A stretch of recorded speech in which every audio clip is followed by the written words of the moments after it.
Love him or hate him, and let's be honest, you probably hate him, Chris Paul still has some value at age 38. Just how much value? That's hard to say. Either way, still being linked to multiple teams this offseason after news broke, or leaked rather, that the Suns plan to cut and stretch his contract weeks ago. Now, this news broke very coincidentally, if you ask me. It was the day of an NBA Finals game where it was able to spread like wildfire in the news. And you could argue that it was a blatant attempt to drum up interest in Chris Paul. And it seems to have worked. Those reports were quickly denied by the Suns front office, claiming that they're just still exploring all options. Hit the like for me and tell me in the comments, where do you think CP3 should play next season? Now, obviously, only very specific situations are going to work for Chris Paul. Either a team that doesn't want to wait until he's potentially cut because they want him there that badly. Also, it has to be a team with a lot of money to spend. And or you're looking for a team with an opportunity to win right now and that's able to wait for him to get cut and get him on the cheap.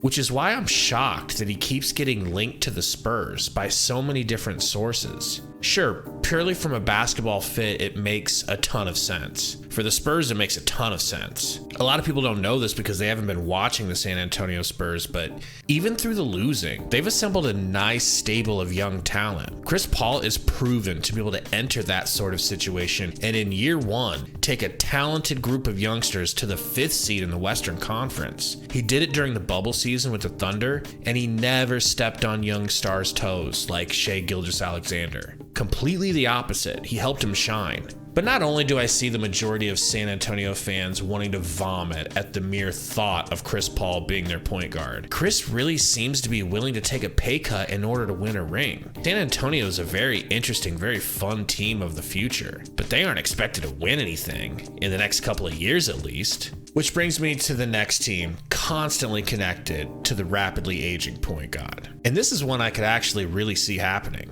Chris Paul does some of the things that LeBron does within an offense. So think of him as a running back handcuff in fantasy football. When either is hurt, you ideally will have the other one, which can help the offense to feel like it doesn't miss a beat. Chris Paul can be used in the exact same role on offense to spell LeBron and help keep him fresh. And the more I think about it, with AD proving that he can stay healthy when it matters most, I'm intrigued at what pick and rolls would look like between the two of them, considering unlike DeAndre Ayton, Anthony Davis actually has human-sized male hands. Now, if I'm a Lakers fan, I'm having full PTSD attack of the time when the Lakers tried to win a title with 84-year-old Karl Malone and 83-year-old Gary Payton.